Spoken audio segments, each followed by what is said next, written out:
Halo guys, assalamualaikum warahmatullahi wabarakatuh. Jumpa lagi sama channel ini Sulung. Terima kasih banget sih mas like, komen, dan subscribe-nya. Semoga jenengan sehat selalu, murah rezeki, dan khususnya buat teman-teman berjuang dewasa dimanapun anda berada, tetap semangat, tetap jaga kesehatan ya guys. Nah, ini aku tuh pagi-pagi ya, pagi-pagi berarti di opera di telepon sama temanku ya. Di telepon sama temanku bukan nanyain kabar, enggak, dia tuh nelpon tuh malah kayak nangis, kayak ketakutan kayak gitu deh. Ya aku kan malah bingung tuh, lah kamu kenapa, kamu ada masalah apa dengan majikanmu, apa kamu di interminit lah, apa kamu mecahin apa lah, ya kan nanya kayak gitu. Orang dia kan posisi ini kan hari kerja kan, otomatis kan pasti di rumah majikan tuh. Beda lagi kalau hari Minggu mungkin dia keluar apa bla bla gitu. Nah dia gini, C bantu aku C, Rakil bantu aku bla bla bla bla gitu. Terus aku, ya bantu apa, aku bilang gitu. Ngomong bantu apa, sampai pegang nggak paspor kayak gitu. Ya tak pegang lah paspor, memang tak pegang ya guys. Aku tuh pegang pasporku tak pegang nih, pasporku tak pegang dari dulu, pasporku tak pegang sendiri. Terus, nah kenapa kalau aku pegang paspor? Nah, dia bilang, C bantu aku C, kalau pengen pegang paspor, tolong sih utangin aku bank. Suamiku tuh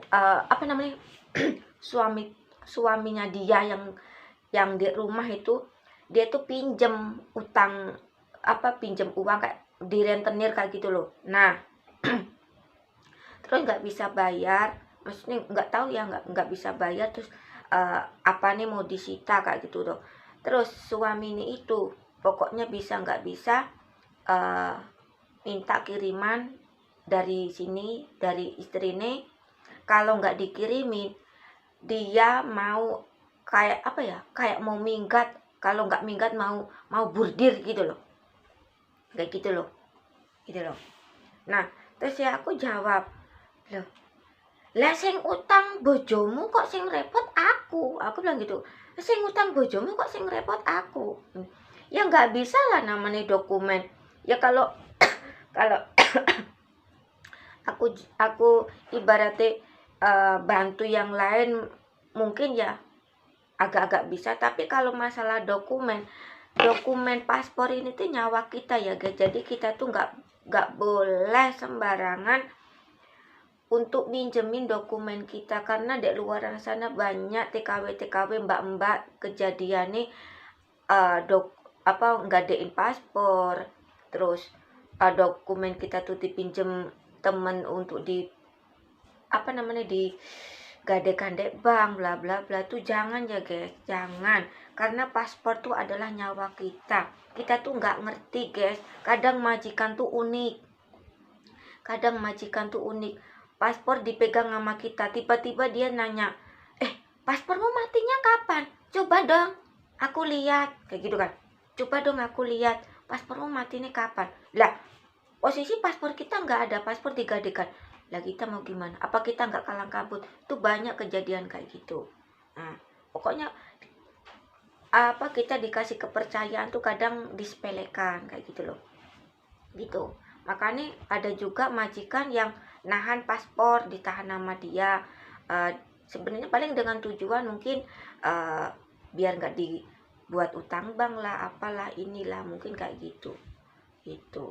Nah kayak orang rumah ya guys, kayak orang rumah utang kayak gitu ya, apa nggak mikir yang utang tuh dia ya. Memang keluargamu kerja di sini, bukan berarti keluargamu kerja di sini tuh kamu perlakukan dengan seenak jidatmu, dengan semaumu. Kau jadikan robot, kau jadikan ATM berjalan, gitu kan. Apa yang kamu perbuat, kamu nggak mikir, tiba-tiba kamu kesandung, kamu jatuh jublang ke lubang, tiba-tiba kamu minta pertolongan dengan keluargamu yang di luaran sana, dengan mengancam-ngancam, dengan menekan. Apa nggak jadi beban keluargamu yang di sini? Keluargamu yang di sini loh, kerjanya tuh satu bulan baru digaji 1 kali. Bukan seenak jidatmu kamu minta, kamu ini kamu itu. Dia tuh kerja di sini, gitu loh. Mbok ya mikir gitu loh. Orang yang utang suami nih, yang diancam malah istrinya yang kerja di sini, kan sengklir gitu kan sengklir. Itu suami sengklir namanya, suami edan itu namanya. Ya iyalah, namanya keluarga ya, namanya keluarga. Tapi memang ya guys ya, aku juga nggak ngerti ya, namanya keluarga tuh saling membantu, saling kerjasama. Tapi kebanyakan, Amite ngomong ya, kebanyakan kalau istrinya udah minggat di luar negeri, kerja di luar negeri, itu tuh suaminya malah membabi buta, nggak ngerti loh. Seolah-olah tuh istrinya tuh dijadiin ATM berjalan, dijadiin robot, ini dan itu tuh kebanyakan. Keringetnya istrinya itu diperas habis-habisan dengan alasan bla bla bla buat kesenangan dia sendiri. Itu namanya keluarga katanya.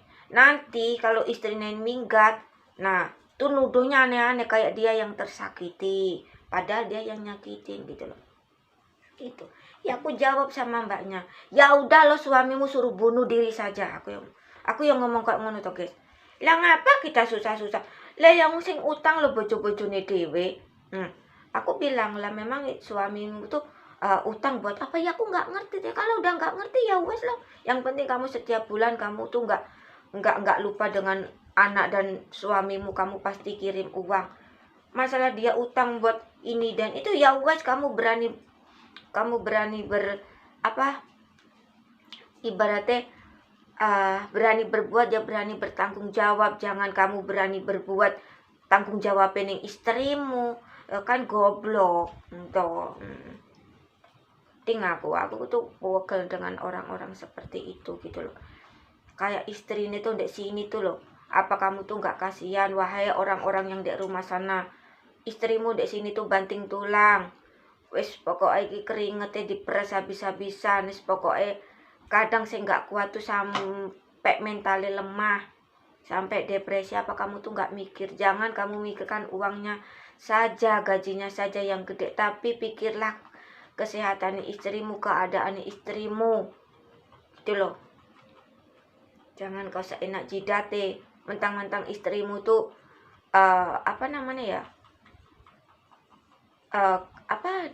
kayak disambati terus iya terus kamu seenak jidatmu. Karena apa ya guys, kelemahan seorang istri ya, karena aku juga jadi ibu-ibu ya, jadi seorang ibu. Kalau kita udah berkeluarga, terus kita tuh bertahan walaupun kita tuh jomplang, walaupun kita kesakitan. Kalau kita udah punya anak, dalam keluarga itu kebanyakan seorang istri itu bertahan karena adanya seorang anak. Karena nggak mau anaknya tuh terpisah dengan emaknya lah, bapaknya lah, kayak gitu. Dengan pokoknya korban dari orang tua nih, kayak gitu loh guys. Nah, seorang istri itu biasanya bertahan karena adanya anak. Tapi kita bertahannya itu kadang disalahgunakan. Katanya kita tuh cinta mati lah, katanya ini dan itulah, dia tuh tak giniin, rela lah ini dan padahal hanya seorang anak. Tapi jika seorang istri sabarnya udah habis, itu bakal membabi buta. Jadi balasannya seorang istri itu lebih kejam apa yang pernah kau tanamkan, gitu loh guys. Bener, jika seorang istri itu masih bertahan, itu berarti dia tuh masih kuat. Tapi pembalasan seorang istri guys, pembalasan seorang istri terhadap keluarganya ya, itu lebih sadis. Bener, istri tuh diam, tapi kalau dia udah balas dendam, oh jangan tanya, sadisnya minta ampun. Apa yang kamu lakukan itu bisa 2-3 kali lipat pembalasannya, gitu, lebih sakit gitu guys. Jadi jangan semena-mena kalau istrimu tuh masih diem, masih baik-baik saja. Istrimu baik-baik saja diem tuh bukan berarti dia tuh cinta mati ini dan itu tuh jangan. Jadi jangan kok jadikan senjata gitu loh. Jangan kau jadikan senjata seenak jidatmu gitu. Kan kasihan istrimu yang di sini kamu tempur-tempurkan untuk bayar utangmu yang gak jelas buat kesenanganmu sendiri gitu loh. Dan kamu tidak mikir istrimu di sini tuh kerjanya sampai jam berapa, udah makan belum, gimana keadaannya, dimarahin majikan gak, majikannya kayak mana, bla bla bla. Kamu kan gak mikir itu. Yang kamu pikir hanyalah istrimu di sini kerja, gajinya sekian juta, kamu butuh, kamu tinggal kering minta bla bla bla, kelar. Tanpa kamu mikir apa di sini akibatnya istrimu. Kalau istrimu nggak kuat, istrimu bisa gila, bisa depresi, kayak gitu-gitu, bisa jatuh sakit karena tekanan batin gitu loh guys. Karena Hongkong ini keras. Kalau kita nggak kuat mental, kita akan jomplang gitu loh guys. Nomor satu, kalau kita udah berani kerja di luar negeri, kuatkan mental, siapkan mentalmu, asah mentalmu. Jika kamu udah, sekiranya kamu udah kuat mental, kamu baru terbang ke luar negeri. Kalau kamu belum kuat mental, urungkan niatmu jadi TKW. Gitu. Takutnya apa? Takutnya nanti kalau kita belum kuat mental, kita baru datang deh rumah majikan, kita minta pulang. Kita kena mental, kita depresi. Tuh, takutnya kayak gitu. Tuh guys, pokoknya semangat buat teman-teman. Dan kita ingat, jangan pernah gadein paspor ya guys, karena paspor tuh adalah nyawa kita gitu loh. Tuh, nyawa kita adalah ya paspor ini guys, paspor ini gitu loh. Kita tanpa paspor kita tuh nggak bisa kemana-mana. Kita bisa ke luar negeri itu ya karena paspor, diantar sama paspor gitu loh. Itu kan, itu guys. Pokoknya semangat buat teman-teman. Jangan pernah kita tuh terlena dengan rayuan yang ini dan itu yang menyesatkan kita. Pokoknya fokuslah dengan tujuanmu, fokus dengan kerja, jangan noleh kanan kiri. Pokoknya fokus kerja, fokuslah dengan keluargamu, anakmu gitu loh. Oke, semangat. Assalamualaikum warahmatullahi wabarakatuh.